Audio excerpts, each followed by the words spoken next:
வணக்கம். உங்கள் நெல்லை மாவட்டத்திலிருந்து வாசகன் ரிப்போர்ட்டர். விழிப்புணர்வு செய்திகளுக்காக மட்டுமல்ல, மக்களின் தேவைக்கும் சேவைக்கும் மட்டுமே முயற்சி திருவினையாக்கும்.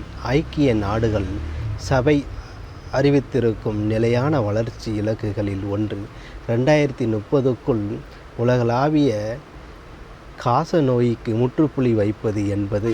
கடந்த ஆண்டில் மட்டும் 25.55 லட்சம் காச நோயாளிகளில் இந்தியாவில் கண்டறியப்பட்டிருக்கிறார்கள்.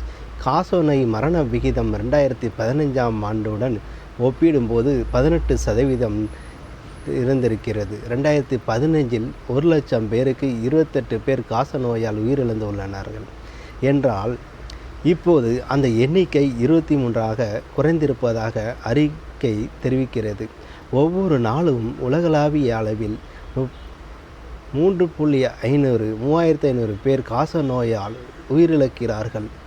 30,000 பேர் காச நோய் பாக்டீரியாவால் பாதிக்கப்படுகிறார்கள். இது உலக சுகாதார நிறுவனத்தின் மதிப்பீடு. காச நோயை கட்டுப்படுத்துவதற்கான மருந்துகள், கட்டமைப்பு வசதிகள், உறுதி ஆகியவற்றின் மூலம் மனித இனம் எதிர்கொள்ளும் காசநோய் என்கிற மிகப்பெரிய ஆபத்தை எதிர்கொள்வது சாத்தியம்தான் என்று உலக சுகாதார நிறுவனம் நம்பிக்கை அளிக்கிறது. உலகளாவிய நிலையில் 27% காச நோயாளிகள் இந்தியாவில்தான் இருக்கிறார்கள். 1962இல் தொடங்கப்பட்ட NDEP பல்வேறு மாற்றங்களை உள்வாங்கி தொழில்நுட்ப ரீதியாக மேம்பட்டு அதிக அளவில் காச நோயாளிகளை கண்டறிந்து சிகிச்சை வழங்கி வருகிறது. பெரும்பாலும் காசநோய் பாதிப்பு நுரையீரலை தாக்கும் என்பதுதான் பரவலான புரிதல்.